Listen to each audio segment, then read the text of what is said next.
ఆంధ్ర తెలంగాణలో తక్కువ ఫీజులతో high quality results ఇస్తున్న ఏకైక సంస్థ Tirumal IAS institute. Andhra Pradesh assembly సభ్యుల తీరుపై స్పీకర్ అయ్యన్న పాత్రుడు తీవ్ర అసహనం వ్యక్తం చేశారు. వైసీపీ సభ్యులపై కూడా సంచలన వ్యాఖ్యలు చేశారు.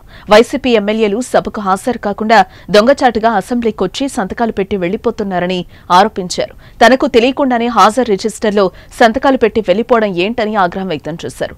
సమావేశాలు ప్రారంభమైన నాటి నుంచి ప్రశ్నలు వేస్తున్నారే తప్ప సభకు మాత్రం రావడం లేదని మండిపడ్డారు. సంతకాలు పెట్టిన వాళ్లు తనకు సభలో కనపడాలి కదా అంటూ సెటైర్లు వేశారు.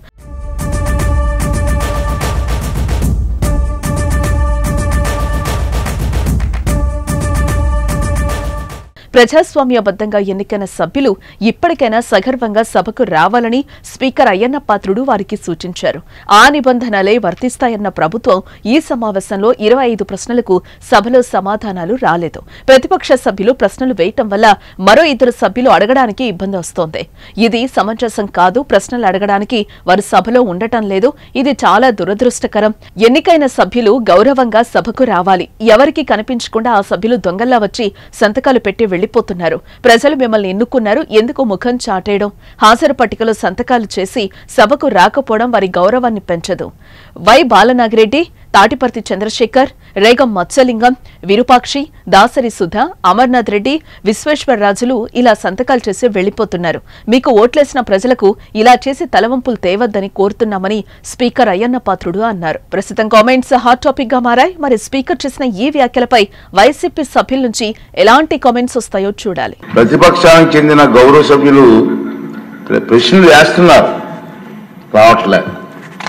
దాని మీదే కారణం ఏంటంటే వాళ్ళు ప్రశ్నలు వేయడం వల్ల మరొక 2 మెంబర్స్కి మాట్లాడే అవకాశం పోతుంది. అది సమంజసం కాదు ప్రజాస్వామ్యంలో. కానీ ప్రశ్నలు అడగడానికి సభలో ఉండటం లేదు. మీరు చూస్తూనే ఉన్నారు, ప్రశ్నలు వస్తున్నాయి, వాళ్ళు సభలోకి రావట్లేదు. ఈ కారణంగా సభలో ఎవరో ఒకరి ద్వారా మరో 2 ప్రశ్నలు అడిగే అవకాశం కోల్పోతున్నారు. ఇది చాలా దురదృష్టకరం. సభకు ఎన్నికైన గౌరవ సభ్యులు సగౌరవంగా సభకు రావాలి. ప్రజలు ఎన్నుకున్నారు మిమ్మల్ని, సభలోకి వెళ్ళి మా సమస్య మాట్లాడమని. సభకు రావాలి. ఎవరికి కనిపించకుండా వచ్చి సభ్యులు హాజరు పట్టికలో సంతకాలు చేసి వెళ్ళిపోతున్నారు. అని దొంగలలాగా వచ్చి